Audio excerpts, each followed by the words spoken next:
Okay, so true crime documentaries, right? I don't necessarily watch these things. You know, my fiance, she loves them. She watches a whole gang of them. But yeah, no, like I find them a little depressing, you know? But when Kelly hits me up, you know what I mean? I'll check things out, right? So she, and also it just sounded crazy. It sounded super interesting. So I was like, all right, let me give this a look. So I watched Vanished, the Heather Elvis Case. It is a 3-part documentary series. Right? It is directed by Michael Bayer and Jeff Dean. It's produced by Michael Bayer. No, yeah. And Summer Dashe. Executive produced by also Michael and John Bayer. Mark Solomon took care of the music. Cinematography, we have Nathan Johansson and Nick Andrews. We've got the makeup department was Amadora Biscuit, Elena Philippe, and Megan Grant.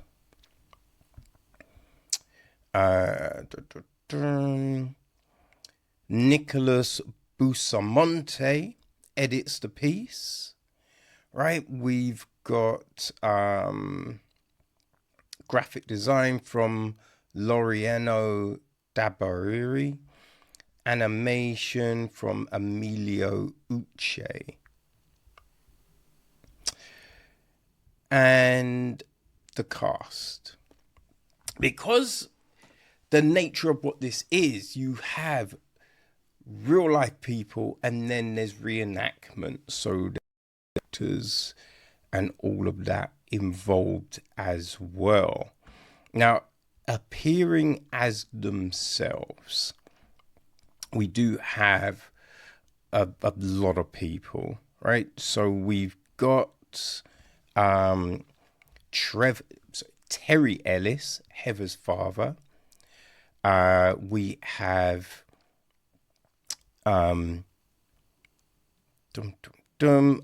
Morgan Elvis, Heather's sister.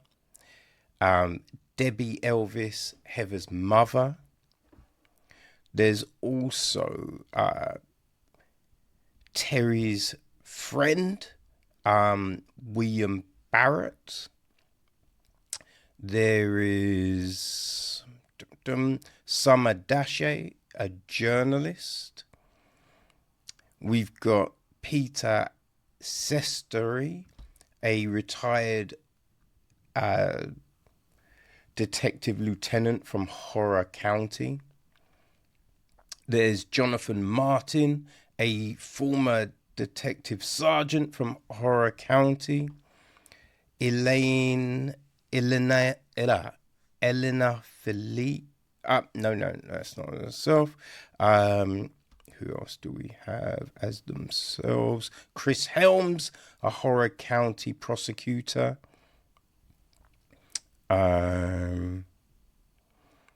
Jimmy Richardson, a Horror County solicitor.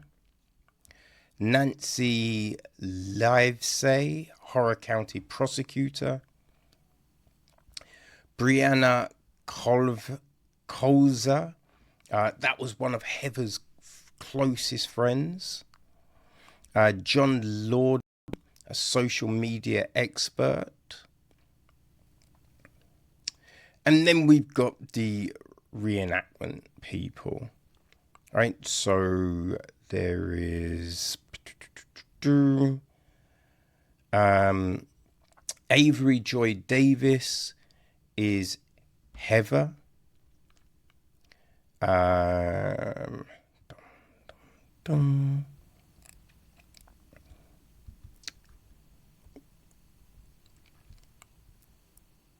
We've got Sarah Quarlt as Morgan. Tessa Danielle as Debbie.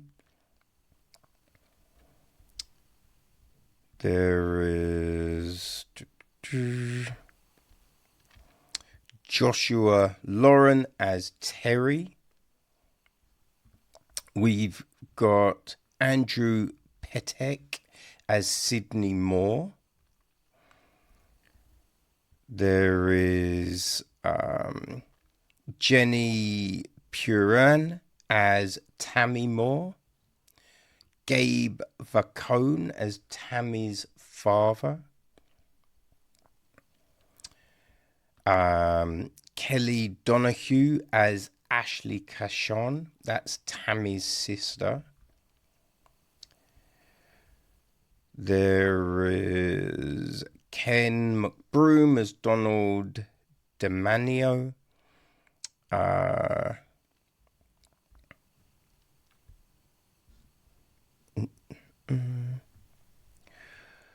David Brantley as William Barrett.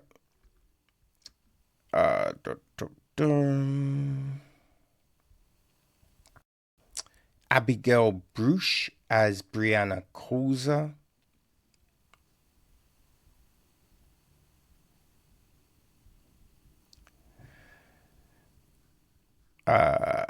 Elena Philippe as Debbie, one of Debbie's friends, the mum's friends. Who else do we have?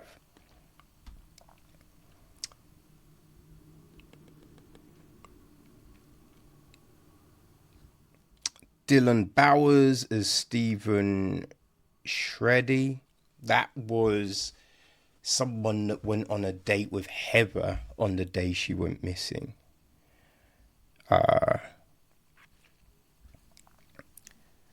Brian E. Horton plays Jimmy Richardson. Julie Worley plays Nancy Livesey, a lawyer. Corey Aycock plays Chris Helms. Brian Patrick McCulley plays John Martin. Lila Bliss plays the bar manager at the Tilted Kilt. Jimmy Bacon plays Peter Casteri.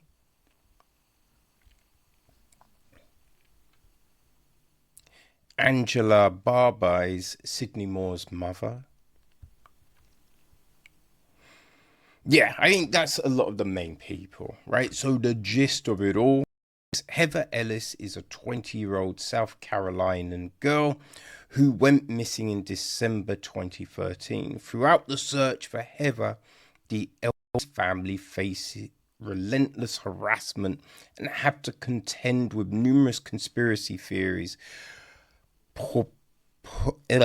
propagated by a swarm of internet trolls, including the suspects in the case. Despite the challenges, both the Elvis family and law enforcement persist in their efforts to solve the case. And this was, as I said, it's crazy, right? It's a three-parter. The first part is just over an hour. Right, then the next two parts are around 50 minutes each. It is, we have got interviews with, Heather's sister, her mum, her dad, her best friend, some of the people she worked with. There's the lawyers, the prosecutors. We've got the Heather's dad's best friend. A few different people like that, right? And then we have these reenactments of some of the things that are getting talked about. That typical kind of fare that we find in a true crime setting. I think the case is, the first part, it kind of lays out what happens. right? The fact that Heather, started seeing this guy who was married, starts off as a kind of a fling, then they supposedly both really like each other. How much of that, who knows, right? How much of that, who knows? But we find that out. But then, things start getting kind of squirrely, right? The wife finds out about the affair and is super pissed. Then it comes out that they're in this open marriage, Then, so there's all of these different things that you're just like, wait, what is happening? But more and more, like, weird stuff happens, right? Like when the police go, they start looking for, like, Tammy Moore. And her dad, like, confronts the police in a weird kind of way. We've got, Sidney Moore lying about things, right? Because they have the cell phone, like, records. Then they've got a phone call. They find a phone call that came from a payphone. Video evidence shows that the person who made that phone call was Terry. He denies it at first, then he admits. So we have all of this stuff that comes out, and you're just like, this is nutty, right? In part 2, we more evidence kind of comes out, but also what's really weird is, because they're talking about what was crazy about this case was social media. Because social media was very new at the time, right? So, like, working a case, no one had really dealt with it in this kind of fashion. Or no one involved in this case anyway, right? And they're talking the fact that, at the beginning, to organize searches, it was really useful. It was really helpful. But then all of a sudden, we get people spreading all of these weird lies, right? All of these weird lies. We also have evidence showing up on social media, which is like super weird. But because there's no laws at the time around what can be posted and all of this kind of thing, supposedly the police couldn't do anything. Though that always just seems super weird, right? Because if people involved in the case are posting information that only they could have had, surely, like, that's contempt, right? That's obstruction of justice. Like, you know what I mean? It was weird, but we're finding all of this stuff out. So, like, it's really, unraveling all of this, all the information that's getting laid out to us, right? Well, we're just finding out that,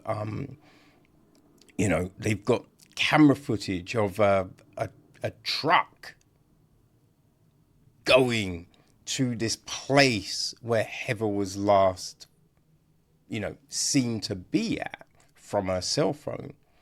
Right? So it's just like, oh shit. Like, how can anyone deny this now? Like, how is this all, and then in part 3, we get a lot of the stuff that happens at court. So it is a really well put together, like, piece of, I don't know, like, information, right? It's fascinating, just hearing everything that went down, right? Hearing from, like, we get one of the jurors, like, talks about it because, we have the reenactments, but then also we have footage of the court case. And when, the Moores testify, and supposedly their lawyers didn't want them to, and you can kind of see why not, because it's kind of bonkers. It's kind of bonkers. So we see all of this, and we get to hear from one of the jurors who talks about what they thought once they heard that testimony from them. So we have all of this, again, we have like the sister, the mum, the dad, all talking. And it really does paint this picture. Really paints a picture. We've got, new evidence that crops up from like people in jail, right? You're just like, what is happening? Like we find out about the fact that like people join groups, right? When you've got like groups getting set up to try and help find Heather, and then you have people joining those groups to spread false information, and which is kind of bonkers. Like, until it's said, I didn't even think that would be a thing, right? You'd think, obviously, like, who's gonna try and, but then, you think about it and you'd be like, yeah, obviously, right? Because if you want to try and, get the spotlight away from you, what are you gonna do? But the problem is, information that's getting thrown out doesn't really have any sort of basis, but it's like, if we say it enough, maybe people will listen. Maybe the police will change things. But no. And that's like, so it's super fascinating seeing everything and hearing from the, retired police officers, hearing from the lawyers involved to get their point of view, right? What were they thinking? We find out how the case is tried, right? Why they're not looking for murder, because there's no body. And so, the rationale behind that, which, you feel, yeah, that does make sense. That does make sense. But then how do you try it? So we see all of these different things, all of these elements. And I was rooted. Man, you know what I mean? Like, as I said, I don't watch these things normally, but I can definitely see why people will watch them. But I guess it also depends on the quality of the thing you're watching. And this, was really well put together. The two things, there's two things that I did think that could be better. Firstly, subtitles. Yeah, subtitles are always the bane, right? There's this white text with no background. And a lot of the times, the white text falls on a light background, right? Of someone's shirt or the sky. So then it's just like, you can't really see them. So it's kind of bonkers, that. And then they're showing, like cyber bullies, cyber trolls. And they do use a motif of people in hoodies, right? It's either a red or a blue hoodie. And that did feel a little goofy. I ain't gonna lie. That felt a little goofy. Everything else, though, like, yeah, everything else was fascinating. Like, I thought that they picked a good selection of people to interview.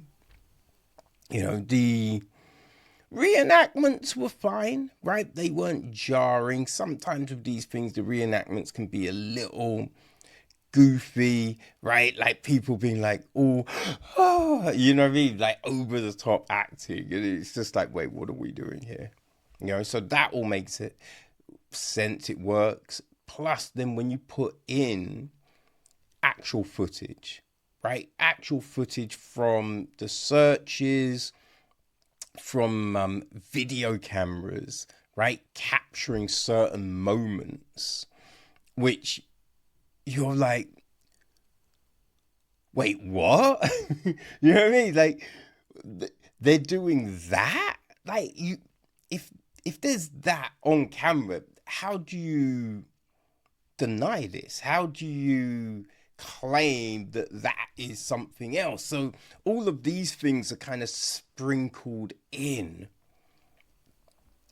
So you are very much just captured, you know? And it's split, as I said, it's split over 3 episodes.